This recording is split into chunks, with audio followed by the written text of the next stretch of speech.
Auditeurs, auditrices, je nous salue dans le beau et précieux nom de notre Seigneur Jésus-Christ de Nazareth. Au microphone, votre humble serviteur Gutenberg Amoussouablo, alias Fils de l'Homme. Merci d'être à l'écoute de votre émission matinale. Nous allons prier. Père de grâce, nous te bénissons. Nous voulons être reconnaissants pour la vie que tu nous donnes.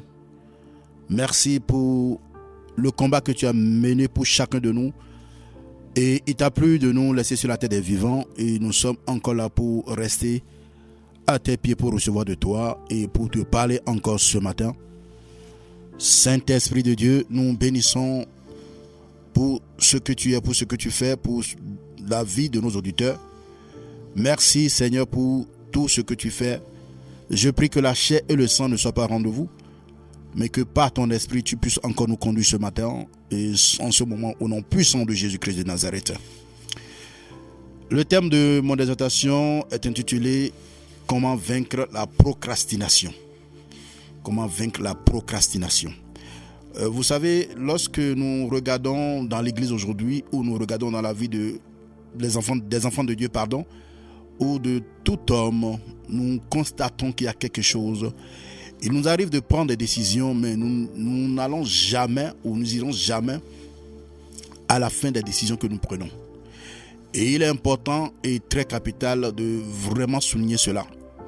Vous savez, lorsque nous parlons de la procrastination, nous voulons juste dire que c'est le fait, que signifie la procrastination? C'est le fait de remettre à plus tard, de remettre à demain, de remettre ultérieurement ce que nous pouvons faire aujourd'hui. Et c'est très dangereux si vous remettez à plus tard ce que vous pouvez faire aujourd'hui. Vous remettez à plus tard ce que vous pouvez faire dans la semaine, dans le mois. Et je vous assure que cela soit dans la journée, dans la semaine, dans le mois, sachez une chose, vous n'aurez pas des résultats probants. Et vous n'aurez que des retards. Et c'est la raison pour laquelle l'Église prie aujourd'hui. Les chrétiens prient aujourd'hui, mais n'avancent pas. Pourquoi? Prier, c'est agir. Prier, c'est parler. Mais lorsque tu pries et que tu ne poses pas des actes que tu dois poser, et là, il y a un souci, il y a un problème. La prière, c'est bon, mais la prière ne va pas faire toutes choses. Tu pries pour, pour un emploi. Ce que tu as fait, tu vas prier pour que Dieu ouvre des portes. Mais ce qui est encore important, ce que tu dois faire, c'est quoi? C'est de poser des actes, déposer des dossiers pour que là où tu veux, le secteur ou bien le domaine dans lequel tu veux vraiment opérer, que tu puisses déposer des dossiers dans des sociétés. Si tu pries et que tu croises les bras, bien aimé, ça ne va pas avancer. Nous allons voir notre test de base dans le livre d'Ecclésiaste chapitre 11. Nous allons lire 2 versets et continuer. Ecclésiaste 11, le verset 4 et le verset 6. Le verset 6 nous dit quoi? Le verset 4 et le verset 6 nous disent quoi? Nous allons lire rapidement Ecclésiaste chapitre 11. Dit ceci, verset 4. Celui qui observe le vent ne sèmera point, et celui qui regarde les nuages ne moissonnera point. Verset 6. Dès le matin, sème ta semence, et le soir ne laisse pas reposer ta main. Car tu ne sais point ce qui réussira, ceci ou cela, ou si l'un et l'autre sont également bons. Amen. Et aujourd'hui, il n'est pas étonnant de voir des personnes qui échouent dans la vie et qui ne se posent même pas de questions sur leurs échecs. Mais souvent, ces personnes attribuent leurs échecs à d'autres personnes, soit à une tante, si elle n'a pas la sorcellerie, ou une grand-mère qui n'a pas la sorcellerie aussi, ou un oncle, à un cousin, à un sorcier, ou à un ami, ou bien quelqu'un dans le quartier. Et moi, parfois, je me pose la question, si tous ceux-là, ils sont plus puissants que Jésus-Christ. Non, non, non. Vous savez, ne voyons pas démons partout. Ne voyons pas les démons partout. Ne voyons pas Satan derrière toutes les causes. Vous devez vous lever. Si vous ne vous levez pas pour agir, vous allez beau prier, mais vous aurez votre lit pour dormir. Mais demain, vous n'aurez que vos yeux pour pleurer. Bien-aimés, il y a 2 ennemis majeurs qui empêchent tout être humain, que tu sois croyant en Christ, que tu sois païen, de pouvoir avancer. Nous avons la paresse nous avons la procrastination. Ces deux mots se ressemblent, mais sont différents par définition. La paresse signifie ne veut rien faire. Ne veut rien faire. Et les textes de Proverbes va nous dire, Dieu va dire, si tu veux avoir l'intelligence, si tu veux, comment on appelle, connaître et être enseigné, va vers la fourmi, il t'enseignera. Amen. Et d'autres passages dans Proverbes, que je n'ai pas le texte en tête, dit clairement ceci: si tu n'as que ton sommeil ou tu n'as que ton lit pour dormir, alors la pauvreté frappera à ta porte. Pourquoi remettre à demain ce que tu peux faire aujourd'hui? Pourquoi croiser les bras? Jésus va dire ceci: quand il est venu, il n'était pas paresseux. Mieux, il était charpentier. Jusqu'au jour où il devait rentrer dans son ministère. Et je parle à quelqu'un qui m'écoute en ce moment. Je te parle, toi, serviteur de Dieu. Ne te presse pas lorsque tu reçois l'appel de rentrer dans le ministère. Et beaucoup commettent cette erreur. Il y a un temps de préparation. Dieu n'appelle jamais les paresseux. Si Dieu t'a appelé, c'est que tu n'es pas paresseux. Alors pourquoi tu paresses maintenant? Si Dieu t'a appelé, ce n'est pas pour procrastiner, non. Il y a un temps de préparation. Il y a un temps pour que tu rentres dans le ministère. Il y a un temps pour que tu serves sous quelqu'un pour voir comment les choses vont se passer. Et j'ouvre une parenthèse. Lorsque Anne, la maman de Samuel, cherchait d'enfants, la Bible déclare que chaque année, elle montait à Shilo avec son mari. Elle montait. Et comment on appelle? Et chaque année. Elle montait chaque année. Elle cherchait d'enfants. Elle cherchait d'enfants. Mais le problème, c'est quoi? Elle avait une coépouse qui la dérangeait. Amen. Mais quelque chose va se passer. Qu'est-ce qui va se passer plus tard? Un jour, elle va recevoir une autre pensée de prier autrement. Écoutez, si vous avez l'habitude de faire les mêmes choses chaque jour, vous n'aurez que les mêmes résultats.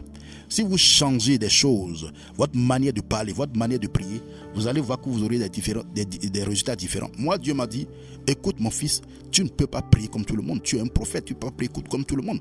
Il y a des choses que, quand je pense, je me dis, mais parfois, tu as une onction et tu souffres de quelque chose. Alors que Christ appelait les choses qui n'existent pas à l'existence. Et dès lors, quand c'est comme ça, je commence par appeler les choses qui n'existent pas à l'existence. Et je peux vous garantir. Aujourd'hui, il y a une servante de Dieu qui m'a appelé. Nous avons, comment on appelle, le dernier vendredi de ce mois, la veillée de prière. Elle m'a dit: je crois que si tu pries pour moi, quelque chose peut se passer. Elle avait le douleur atroce parce qu'elle a été attaquée. Je lui ai dit: écoute, servante de Dieu, nous allons prier et cette douleur va partir au nom puissant de Jésus-Christ. Cette douleur ne peut pas rester. Pourquoi? Parce que Christ vit en toi. Christ était sur la terre, n'était pas malade. Je ne dis pas que qu'il n'y a pas la maladie, non. Mais il ne faut pas accepter des choses. Il y a des choses qu'il ne faut pas accepter. Mais revenons sur Anne maintenant. Anne va faire quoi? Quand l'enfant est né, elle avait fait la promesse d'amener l'enfant dans la maison de Dieu. Elle a déposé l'enfant. Dieu avait déjà rejeté le sacrificateur Élie. Mais quand Dieu a voulu parler à Samuel, la Bible déclare que Samuel ne connaissait pas encore la voix de Dieu. Donc il faut quelqu'un forcément pour lui servir de père spirituel, en quelque sorte. Aujourd'hui, j'entends des enseignements, des jeunes prophètes, des jeunes pasteurs, des jeunes docteurs qui disent qu'ils n'ont pas besoin d'un père. Mais vous vous trompez. Allez lire la Bible. Vous allez voir dans 1 Corinthiens 4, verset 15, l'apôtre Paul a été clair. Il dit: vous pouvez avoir plusieurs maîtres, mais vous n'avez pas plusieurs pères. Moi, je vous ai engendré en Christ. L'apôtre Paul se réclame d'être le père de Timothée, d'être le père de beaucoup d'autres. Élie a été père pour Élisée. Lorsque Dieu vous a appelé, vous devez rester sous quelqu'un pour servir. Les erreurs, même, Dieu va permettre que votre père ou bien celui sous qui vous servez va commettre des erreurs pour vous amener à comprendre que ça, il faut corriger comme ça. Parce que si vous n'apprenez pas, vous allez tomber. Et demain, vous n'aurez vos yeux que pour pleurer. Et beaucoup de personnes aujourd'hui, ils sont tellement si contents dès qu'ils reçoivent l'appel. Moi, Dieu m'a appelé depuis 2002. 2006, je refusais. 2006, ça a commencé par 168. Et vous savez à quelle année j'ai accepté l'appel? En 2012 que j'ai accepté l'appel. Pourquoi? Je pleurais. Il dit non Seigneur. En ce temps, les gens vont commencer par parler mal de moi. Ils vont dire oui, voilà les faux prophètes. J'ai dit non. J'ai refusé. Jusqu'au jour où j'ai eu une vision où j'ai vu Dieu même assis. Le Seigneur était assis sur son trône. Il y avait 2 anges qui sortaient en sa présence. Et je regardais, je priais avec les frères et sœurs. Et un des anges me regardait. C'est-à-dire, l'image était tellement si je ne sais même pas comment dire. Mais tellement, j'étais tellement ému que il y a un ange qui demandait à Dieu, jusqu'à quand ton fils va insister, il va refuser l'appel. Et le Seigneur lui dit, laissez-lui le temps. C'est pour bientôt. Je me suis mis sur mes genoux. J'ai commencé par pleurer. J'ai dit, Seigneur, j'ai accepté. Il y avait des frères et ceux qui étaient là. Parce que je disais, non, Dieu doit venir, comme il dit, bouche à bouche. Or, t'as dit, comme il a parlé à Moïse. Non, Dieu décide de faire comme il veut. Mais aujourd'hui, je le sais. Malgré les persécutions, je sais que ce n'est pas fini. Et récemment, il m'a dit, mon fils, tu n'as rien vu encore. On va te flécher jusqu'à ce que... Il dit, le monde, ils m'ont combattu, mais j'ai vaincu le monde. Il dit, prends courage. Ce qui est important, c'est de prendre courage. Donc, Dieu ne t'a pas appelé à paresser. Et nous pouvons voir que lorsque Samuel ne connaissait pas encore la voix de Dieu, et Dieu était obligé d'utiliser la voix du sacrificateur Élie pour parler. Et au point où Élie même a compris. Et il va dire, chaque fois quand Dieu appelle l'enfant, il va vers Élie. Mais pourquoi il va vers Élie? Parce que la voix qu'il entendait, c'était la voix du sacrificateur Élie. Et il lui dit, tu m'as appelé. Et il dit, non mais je ne t'ai pas appelé. 3e fois, Élie a compris que c'est Dieu qui est en train de parler à l'enfant. Élie va lui dire, va lui montrer la voix du ministère maintenant. Ça c'est la voix de Dieu. Quand il va t'appeler, dis parle, ton serviteur t'écoute. Mais si vous n'avez pas servi sous les gens, comment vous pouvez réussir? Ne dormez pas sur vos lauriers. Toi qui es appelé au ministère, quel qu'en soit là où Dieu t'a appelé, il y a un temps de préparation. Ne te précipite pas. Demeure en sa présence. Écoute sa voix. Ne te laisse pas. Ne va pas dormir pour dire non. Comme c'est un appel, je préfère attendre le temps de Dieu. Dormir. Fais ce que tu as fait. Si tu travailles, continue ton travail jusqu'à ce que Dieu même va créer une interruption. Il va interrompre ton travail pour te dire rentre dans le champ maintenant. Rentre dans le champ maintenant.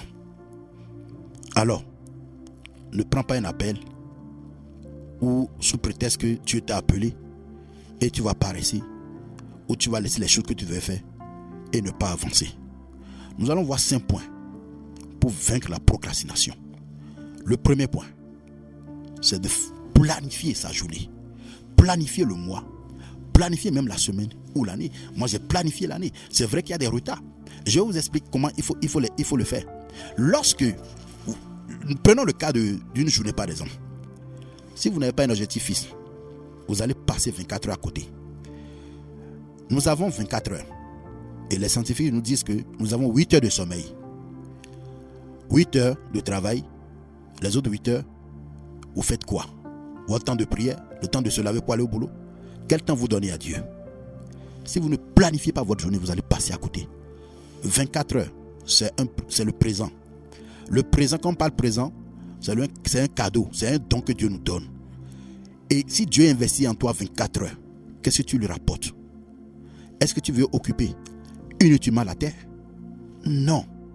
Dieu ne t'a pas appelé à occuper inutilement la terre. Les scientifiques disent que il y a 500 millions de spermatozoïdes dans le sperme. Comment tu peux remporter la victoire sur 500 millions?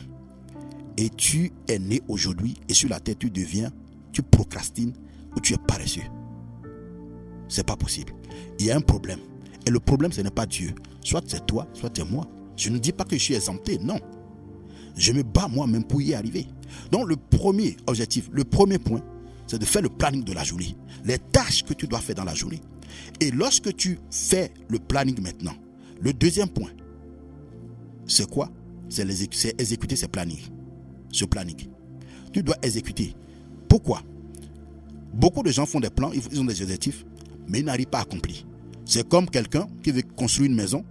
Tu vas voir un architecte, il te fait le plan. Tu prends le plan, tu dis regarde ma maison. Non, c'est le plan de ta maison, ce n'est pas encore ta maison. Tu ne peux pas me dire que c'est le plan. Le plan est ta maison. Le plan, c'est une projection de comment ta maison va être. Aussi, il faut mobiliser les fonds. Il faut appeler les ouvriers. Le maçon intervient. Le ferrailleur va intervenir. Le coffreur va intervenir. Le caroleur, ainsi de suite, le peintre. C'est-à-dire, toutes ces choses-là, il faut vraiment mobiliser les fonds pour engager des ouvriers pour faire le travail. Mais si tu prends le plan pour dire, voici ma maison, c'est la même chose. Tu peux beau planifier, si tu ne l'exécutes pas, ça va rester une planification point bas et tu ne vas pas bouger d'un seul iota. Amen. Donc, premier point, planifier les tâches dans la journée. Deuxième point, exécuter ces tâches. Et troisième point, il faut donner la priorité. Comment on appelle? Deuxième point, il faut donner la priorité, dans l'exécution de ces tâches. Il y a d'autres tâches, par exemple, qui peut sembler difficiles. Tu regardes ce que tu peux faire pour ne pas perdre le temps inutilement. Et pendant ce temps, l'ennemi va aussi trouver des amis, des vieilles dates. Ils vont rentrer, ils vont t'appeler, des coups de fil, des bonjour, bonsoir. Moi, quand tu me dis bonjour, bonsoir là, ça va apporter quoi? Je ne dis pas de mépriser des gens, non. Oui, ok, bonjour, oui, ça va bien, ok, d'accord. Point bas. S'il y a quelque chose de très important, tu dis, je suis occupé, est-ce que tu peux aller à l'essentiel? Ah, j'ai ceci, cela, ok, j'ai besoin que tu me... Oui, ceci, cela, ok, je n'ai pas, mais je peux te trouver ceci, envoie-moi ton RIB. Et puis tu règles ce problème en même temps, parce que c'est des choses qui vont vraiment t'empêcher de pouvoir exécuter ton planning dans la journée. Et des gens vont te faire des crocs en jambes. L'ennemi, c'est l'ennemi qui fait ça pour t'empêcher, parce que tu as un planning.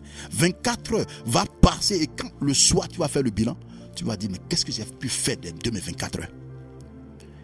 Et le temps va avancer, et tu ne vas pas bouger. Troisième point, c'est de faire le bilan à mi-parcours dans la journée pour voir ce que tu as pu exécuter dans tes tâches ou ce que tu n'as pas pu. Qu'est-ce que tu as pu faire? Et tu continues ce que tu peux faire. Le soir, c'est le quatrième point, fais le bilan de la journée maintenant. Vois maintenant ce que tu n'as pas fait, reporter à demain. Et quand je dis de reporter à demain, je ne dis pas de report en report. Tu n'as pas pu l'exécuter. Demain, il faut que tu le fasses rapidement. Et si c'est possible que tu délègues les tâches à d'autres personnes, que tu puisses vraiment le faire ainsi. Sinon, tu vas procrastiner. Remets à demain. Remettre à demain. Ah, j'ai le temps. Il y a des personnes qui sont spécialistes de remettre à demain. D'autres, c'est la dernière minute, les choses de la dernière minute. Et il y a un adage ou un dicton dans le monde qui dit, celui qui remet à demain, trouvera malheur en chemin. Et c'est vrai. Et je trouve même qu'ils ont tiré cette citation de la Bible même. Amen. Cinquième point, action de grâce. Seigneur, merci pour cette journée. Merci pour la grâce que tu m'as accordée. Merci pour le temps. Merci Seigneur pour les opportunités que tu m'as données. Vous savez, pendant que vous planifiez vos plans ou bien vous êtes dans l'exécution, vous allez voir que peut-être que selon le projet que vous avez, il y a d'autres choses qui vont vous manquer. Mais Dieu va mettre des conditions divines qu'il faut vraiment saisir ces opportunités rapidement. Si vous ne savez pas les saisir, vous allez passer à côté. Le Seigneur te parle aujourd'hui. Et il me parle aussi. Sors de la procrastination. Voilà les 5 points que nous venons de dire pour vaincre ou pour sortir de la procrastination. La procrastination conduit vraiment dans le retard. Quand nous regardons même dans nos églises aujourd'hui, nous avons des projets, nous avons des choses à faire, mais nous ne nous levons pas. On remet de demain à demain, ou on trouve toujours une excuse. Il y a un texte de Proverbe qui dit ceci. Il dit le paresseux, il trouve toujours un moyen. Il va dire, il y a un lion sur la voie, si je sors là maintenant, le lion là va me déchirer. Je ne peux pas. Mais la question que je nous pose, vous imaginez quelqu'un qui va à l'examen de sa vie, et il y a une forte pluie. Le paresseux va dire, il pleut, il neige. Je ne peux même pas sortir. Il va dormir dans son lit. Mais, lorsqu'il s'agit d'un examen, est-ce que vous pouvez répéter les mêmes choses? Non. Ça, c'est un examen. Tu peux te mouiller et aller à l'examen. L'essentiel, c'est que ton stylo travaille. Quelqu'un qui te doit de l'argent et qui est à l'aéroport et qui rapidement se souvient de toi. Écoute mon ami, oui, allô, est-ce que tu peux passer mon train, j'ai mon vol qui décolle dans 3 heures du temps. Tu es où? Je te devais 2000 €, est-ce que tu peux passer chercher ton argent? Mais tu ne vas pas dormir, tu vas sortir. Mais pourquoi on trouve toujours des prétextes pour des choses dont on peut se lever pour notre destinée, mais on perd le temps à ne pas avancer. On perd le temps à faire autre chose. Moi, j'ai refusé. Et quand je regarde aujourd'hui la jeunesse, ça me fait tellement si mal. Les gens perdent leur temps pour des conneries dans des groupes WhatsApp. Les gens perdent leur temps pour des conneries. Je lis certains propos, même sur les réseaux sociaux. Oui, que te dit, si tu es de l'Afrique, ou bien comment on dit bonjour dans ta langue, ça va apporter quoi à quelqu'un? Non, mais vous perdez le temps, vous prenez l'argent pour aller acheter le forfait. Et vous venez sur les réseaux sociaux maintenant, où les gens sont en train de réfléchir pour gagner même de l'argent sur les réseaux sociaux, mais vous perdez l'argent et vous venez raconter des conneries, des choses qui ne tiennent pas la route. Je dis, Seigneur, d'autres, tu vas les voir, et surtout c'est les femmes. Elles ont un peu de rondeur, elles vont faire les photos, elles vont tourner les dos, ou elles mettent les fesses sur les stories. Quand je regarde, Seigneur, moi je supprime parce que, écoutez, vous ne pouvez pas vous dévaloriser de la sorte en pensant que vous cherchez un mari. Soyons honnêtes. Travaillez. Ne demeurez pas dans la procrastination. Ce n'est pas le sexe qui garde un mari au foyer. Je vous dis la vérité. Mes sœurs, je vous dis la vérité. S'il n'y a personne qui vous le dit, je vous le dis. Je ne suis pas contre qu'on puisse faire des selfies, qu'on puisse se faire des photos. Mais adopte une posture correcte. Comme une femme. Une femme qui sait ce qu'elle veut. Mais on monte les fesses, d'autres montent des seins. Je n'arrive pas à comprendre. Vous voulez attirer qui? Vous n'êtes pas des poupées gonflables. Arrêtez de vous comporter comme ça. Réfléchissez. Faites des recherches. Moi, je me rappelle, ça fait il y a une vingtaine d'années, quand la connexion était venue au Bénin. Tout ce que même récemment, je fouillais encore sur mon disque dur. Il y a une disque qui a plus de... Maintenant, ça fait 10 ans maintenant. Plus de 10 ans ou 10 ans. J'ai sauvegardé certaines données là-dessus, des recherches que je faisais, des anciens logiciels, comment détourer une photo, comment faire ceci, quel logiciel. Moi, quand je passais la nuit sur le net, c'était pour faire des recherches. Et ça m'a beaucoup aidé aujourd'hui. Bien-aimé, Dieu t'a créé pour accomplir une destinée, pas pour venir sur la terre, pour accompagner les autres. Et ce qui me fait mal aujourd'hui, nous passons le temps à prier. Et nous ne voulons pas agir. Je n'ai rien contre la prière. De toute façon, moi qui vous parle ici aussi, je suis serviteur de Dieu. J'aime prier. Je passe la nuit dans la prière. Mais quand je prie, je reçois quelque chose. J'agis. Jésus-Christ, il se levait tôt le matin. Il possédait l'aurore. Pourquoi? Pour recevoir le planning de la journée. Et c'est pourquoi quand il peut sortir, il peut ouvrir les yeux à un aveugle. Il peut guérir les paralytiques. Les disciples même se levaient, ils ne le voyaient même pas parce qu'il s'est dit, lever tôt le matin. Mais toi, enfant de Dieu, pendant que tu es en train de dormir, la Bible déclare que l'ennemi est venu semer l'ivraie. Je me rappelle de cette parabole où l'ivraie a été semé dans le blé. Et le roi dit, c'est l'ennemi qui a fait cela. Laissez les deux croître ensemble. Et quand, pendant la récolte, on va amasser les blés dans le grenier et l'ivraie sera attachée et jetée dans le feu. Je ne te connais pas. Es-tu l'ivraie ou blé? C'est à toi de savoir. Mais je te conseille d'être blé. Mais ôte l'ivraie en toi. L'ennemi vient la nuit pour semer des choses pendant que tu dormais. Et tu te lèves le matin. Seigneur, je te rends grâce. Tu prends la route sans pouvoir planifier ta journée. Est-ce que tu planifies ta journée? Si tu n'as pas pour habitude de planifier ta journée, de savoir ce que tu vas faire, si tu te lèves comme quelqu'un, juste parce que Dieu t'a accordé la grâce, encore voilà un présent, voilà un cadeau de 24 heures, et tu te promènes, tu te balades, tu passes ton temps à bavader, à parcourir les réseaux sociaux sans rien faire. 24 heures va passer, et 24 heures sur 24 heures, ça veut dire beaucoup. Quand l'année va finir au 31 décembre de l'année, tu vas faire le bilan, tu vas commencer par pleurer. Oh Seigneur, tu m'as abandonné, tu n'as pas fait ceci, je t'ai demandé ceci. Non, Dieu ne descendra pas pour faire des choses à notre place. Sors de la procrastination. Tout enfant de Dieu doit haïr la procrastination. Tout enfant de Dieu, s'il veut voir la gloire de Dieu, s'il veut voir la cabode de Dieu dans sa vie, doit fuir, doit prendre une décision. Et lorsque tu prends la décision, ça, tu dois t'imposer cette décision pour aller de l'avant. Que l'Éternel Dieu nous bénisse et que sa grâce repose sur nos vies. Retenez ceci, nous avons parlé des 5 points pour sortir de la procrastination. Premier point, c'est planifier. Deuxième point, c'est pouvoir exécuter. Troisième point, faire le bilan à mi-parcours de la journée.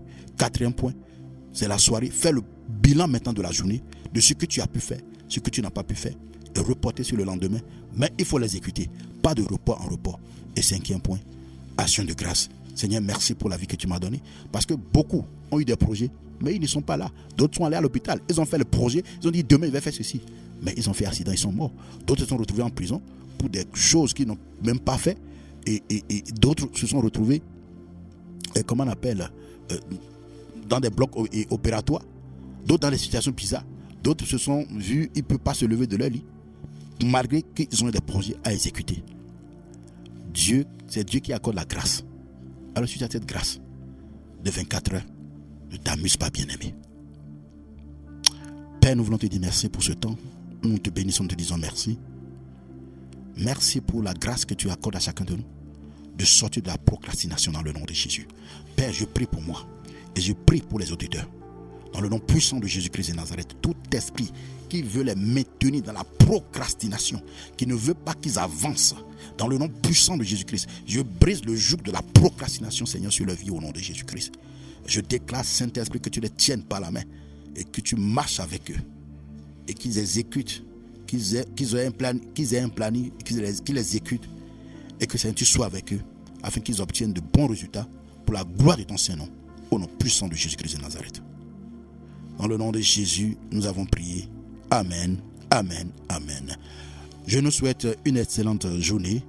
Que l'Éternel Dieu nous bénisse et que sa grâce repose sur nous au nom de Jésus-Christ. Au microphone, votre humble serviteur Gutenberg Amousouablo, alias Fils de l'Homme. Je vous donne mon dos, mon ventre est devant et je vous dis à la prochaine.